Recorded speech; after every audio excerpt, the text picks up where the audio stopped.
ਉਹਨਾਂ ਆਖਿਆ ਜੀ ਇਹ ਬਦਮਾਸ਼ੀ ਸਮਝੋ ਭਾਵੇਂ ਜੋ ਇਹ ਬਾਬਾ ਜੀ ਹੁਣ ਤੁਹਾਨੂੰ ਤਾਰਨਾ ਹੀ ਪੈਣਾ ਤੇ ਫਿਰ ਮੀਟਰ ਮਿਲਣਾ। ਮੈਂ ਯਾਰ ਜ਼ਿਆਦਤੀ ਉਹਨੇ ਕਿਹਾ ਬਦਮਾਸ਼ੀ ਸਮਝ ਲਓ, ਲੇਕਿਨ ਨਾ ਸਾਡੇ 7000 ਨਾ ਮੇਰੀ ਹਾਲੇ ਤੱਕ ਗੈਸ ਨਹੀਂ ਲੱਗੀ, ਉੱਤੋਂ 2 ਸਾਲ ਹੋਰ ਲੰਘ ਚਲੇ। ਅਸੀਂ ਤਾਂ ਇਮਰਾਨ ਖਾਨ ਨੂੰ ਦੇਾਂਗੇ ਵੋਟ। ਉਹ ਇਸ ਵਾਸਤੇ ਉਹ ਹੀ ਕਹਿੰਦੇ ਹਨ ਜਿਨ੍ਹਾਂ ਨੂੰ ਉਹਦੀ ਤਕਲੀਫ ਸੀ। ਬਾਬੇ ਬਣ ਗਏ ਆ, ਇਹਨਾਂ ਨੂੰ ਵਹਿੰਦੇ ਆਏ ਆ ਜੋ ਇਹ ਕਰਦੇ ਨੇ ਪਏ ਸਾਡੇ ਨਾਲ। ਅੱਜ ਤੱਕ ਕਿਸੇ ਫਿੱਟੇ ਮੂੰਹ ਨਹੀਂ ਪੁੱਛੀ ਸਾਨੂੰ। ਆ ਇਸਲਾਮ ਨੂੰ ਆਪਣਾ ਮਜ਼ਹਬ ਨਹੀਂ ਸਮਝਦੇ, ਇਸ ਨੂਨ ਲੀਗ ਨੂੰ ਆਪਣਾ ਮਜ਼ਹਬ ਬਣਾ ਕੇ ਬੈਠੇ ਨੇ। ਜਿਹੜੇ ਅੰਗਰੇਜ਼ ਦੇ ਪੈਰ ਚੁੰਮਣ ਵਾਲੇ ਨੇ ਇਹਨਾਂ ਨੂੰ ਛੱਡੋ, ਤੇ ਜਿਹੜਾ ਉਹਨਾਂ ਨੂੰ ਜੁੱਤੀ ਤੇ ਨਹੀਂ ਨਾ ਦੇਖਦਾ ਅੰਗਰੇਜ਼ਾਂ ਨੂੰ ਉਹਦਾ ਸਾਥ।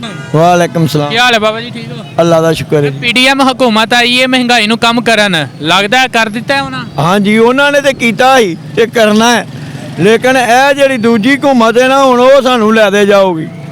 ਉਹਨਾਂ ਨੇ ਤਾਂ ਸਾਡਾ ਮੀਟਰ ਲਾ ਲਿਆ, 3 ਮਹੀਨੇ ਹੋ ਗਏ ਨੇ, ਸਮਝ ਆਈ ਜੇ। 60,000 ਰੁਪਇਆ ਬਿੱਲ ਘੱਲਿਆ ਨੇ, ਮੇਰੇ ਕੋਲ ਨਹੀਂ ਤਰਿਆ। ਫਿਰ ਆਂਦੇ ਨੇ ਜੀ ਹੁਣ 15,000 ਮਹੀਨੇ ਦਾ ਦਿਓਗੇ ਤੇ ਫਿਰ ਮੀਟਰ ਲੱਗੇਗਾ। ਮੈਂ ਮਾੜਾ ਬੰਦਾ। 8,000 ਕਿਉਂ? ਘਰ ਕੋਈ ਮਸ਼ੀਨਾਂ ਲਾਈਆਂ? ਕੋਈ ਮਸ਼ੀਨ ਨਹੀਂ ਮੇਰੇ ਘਰ, ਕੁੰਮਲ ਕੇ ਮੋਟਰ ਵੀ ਨਹੀਂ ਹੈ, ਪਾਣੀ ਵਾਲੀ ਜਿਹੜੀ ਮੋਟਰ ਹੁੰਦੀ ਹੈ ਨਾ ਉਹ ਵੀ ਨਹੀਂ। ਇੱਕ ਫਰਿੱਜ ਏ, ਇਹ 2 ਟੀਵੀ ਨੇ, 2 ਇੱਕ ਮੇਰੇ ਮੁੰਡੇ ਦਾ ਇੱਕ ਮੇਰਾ, ਜਾਂ ਕੋਈ 2-3 ਪੱਖੇ ਚੱਲਦੇ ਹਨ, ਤੇ 60,000 ਬਿੱਲ। ਮੈਂ ਕਿਹਾ ਮੈਂ ਇਹਨਾਂ ਕਿਵੇਂ ਤਾਰ ਸਕਣਾ, ਮਾੜਾ ਬੰਦਾ, ਮੀਟਰ ਖਰਾਬ ਏ, ਕੀ ਚੱਕਰ ਏ, ਸਾਡੇ ਨਾਲ ਇੰਜ ਨਾ ਕਰੋ। ਉਹਨਾਂ ਆਖਿਆ ਜੀ ਇਹ ਬਦਮਾਸ਼ੀ ਸਮਝੋ ਭਾਵੇਂ ਜੋ ਇਹ ਬਾਬਾ ਜੀ ਹੁਣ ਤੁਹਾਨੂੰ ਤਾਰਨਾ ਹੀ ਪੈਣਾ ਤੇ ਫਿਰ ਮੀਟਰ ਮਿਲਣਾ। ਉਹਨਾਂ ਨੇ ਕਿਹਾ ਬਦਮਾਸ਼ੀ ਸਮਝੋ? ਵਾਬੜਾ ਵਾਲਿਆਂ ਨੇ ਕਿਹਾ, ਦਫ਼ਤਰ ਗ੍ਰੇਡੇ ਸਰਵਿਸ ਗਏ ਹਾਂ, ਉੱਥੇ ਜਿਹੜੇ ਅਫਸਰ ਬੈਠੇ ਉਹਨਾਂ ਨੇ ਕਿਹਾ ਇਹ ਭਾਵੇਂ ਹੁਣ ਬਦਮਾਸ਼ੀ ਸਮਝੋ ਭਾਵੇਂ ਜੋ ਮਰਜ਼ੀ ਹੈ ਤੁਹਾਨੂੰ ਦੇਣਾ ਹੀ ਪੈਣਾ। ਉਹ ਬਲਕਿ ਮੇਰੇ ਨਾਲ ਗੁਆਂਢ ਜਿਹੜੇ ਮੀਟਰ ਹਨ ਉਹਦੇ ਕੋਲੋਂ ਮੈਂ ਲੈ ਕੇ ਨਾ ਮਾੜੀ ਜੀ ਤਾਰ ਚਲਾਉਂਦਾ ਆ ਪਿਆ, ਉਹਦਾ ਮੀਟਰ ਲਾ ਕੇ ਲੈ ਗਏ। ਮੈਂ ਕਿਹਾ ਯਾਰ ਉਹਦਾ ਕਿਉਂ ਲਾ ਲਿਆ ਜੇ, ਮੇਰਾ ਲਾਇਆ ਹਜੇ ਤਾਰ ਮੈਂ ਨਹੀਂ ਸਕਿਆ, ਤੁਸੀਂ ਗੁਆਂਢੀਆਂ ਦੇ ਮੀਟਰ ਲਾਉਣ ਲੱਗ ਪਏ ਨੇ।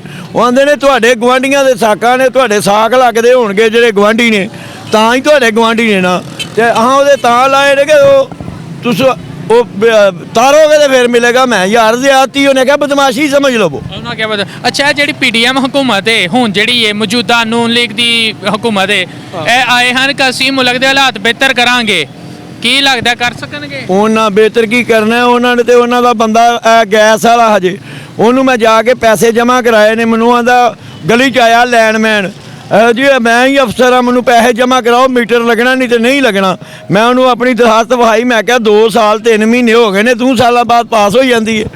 ਉਹ ਆਂਦਾ ਬਾਬਾ ਜੀ ਜੋ ਮਰਜ਼ੀ ਹੈ ਤੁਸੀਂ ਆ ਕੇ ਮੈਨੂੰ ਪੈਸੇ ਜਮ੍ਹਾਂ ਕਰਾਓ, ਲੱਗ ਜਾਏਗੀ। ਮੈਂ ਗਿਆ ਪੈਸੇ ਜਮ੍ਹਾਂ ਕਰਾਇਆ, 7,500 ਉਦੋਂ ਨੇ ਮੇਰੇ ਕੋਲ ਲਿਆ, ਲੇਕਿਨ ਨਾ 7,500 ਨਾ ਮੇਰੀ ਹਾਲੇ ਤੱਕ ਗੈਸ ਨਹੀਂ ਲੱਗੀ, ਉੱਤੋਂ 2 ਸਾਲ ਹੋਰ ਲੰਘ ਚਲੇ ਨੇ। ਅੱਛਾ 2 ਸਾਲ ਲੰਘ ਚੱਲੇ। ਤੇ ਅਗਰ ਮੈਂ ਇਮਰਾਨ ਖਾਨ ਦੀ ਗੱਲ ਕਰਾਂ, ਤੁਹਾਡੇ ਇਸ ਹਲਕੇ ਦੇ ਵਿੱਚ ਇਲੈਕਸ਼ਨ ਵੀ ਹੋਣਾ ਹੈ, ਤੁਸੀਂ ਇਮਰਾਨ ਖਾਨ ਨੂੰ ਵੋਟ ਦੋਗੇ, ਨੂਨ ਲੀਗ ਨੂੰ ਦੋਗੇ, ਕਿਹਨੂੰ ਦੋਗੇ? ਅਸੀਂ ਤਾਂ ਇਮਰਾਨ ਖਾਨ ਨੂੰ ਦੇਾਂਗੇ ਵੋਟ। ਕਿਉਂ?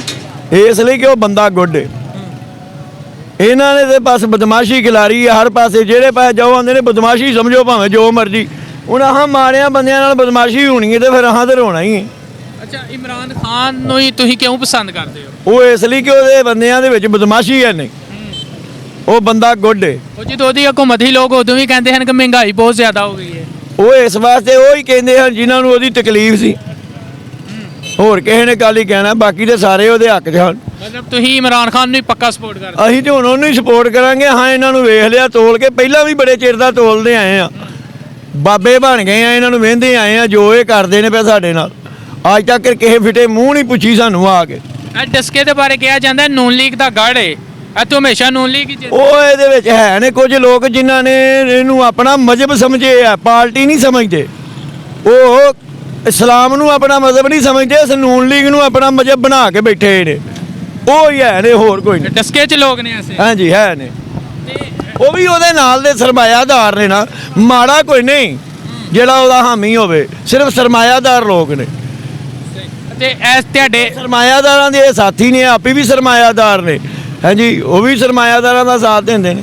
ਵੈਸੇ ਕੋਈ ਪੈਗਾਮ ਤੁਸੀਂ ਦੇਣਾ ਚਾਹੁੰਦੇ ਹੋ ਮੁਲਕ ਦੀ ਆਵਾਮ ਨੂੰ? ਕੋਈ ਮੈਂ ਤੇ ਇਹੀ ਪੈਗਾਮ ਦਿਆਂਗਾ ਕਿ ਜਿਹੜੇ ਅੰਗਰੇਜ਼ ਦੇ ਪੈਰ ਚੁੰਮਣ ਵਾਲੇ ਨੇ ਇਹਨਾਂ ਨੂੰ ਛੱਡੋ, ਤੇ ਜਿਹੜਾ ਉਹਨਾਂ ਨੂੰ ਜੁੱਤੀ ਤੇ ਨਹੀਂ ਨਾ ਦੇਖਦਾ ਅੰਗਰੇਜ਼ਾਂ ਨੂੰ ਉਹਦਾ ਸਾਥ ਦਿਓ। ਕੌਣ ਜੁੱਤੀ ਤੇ ਨਹੀਂ ਲੈਦਾ? ਇਮਰਾਨ ਖਾਨ।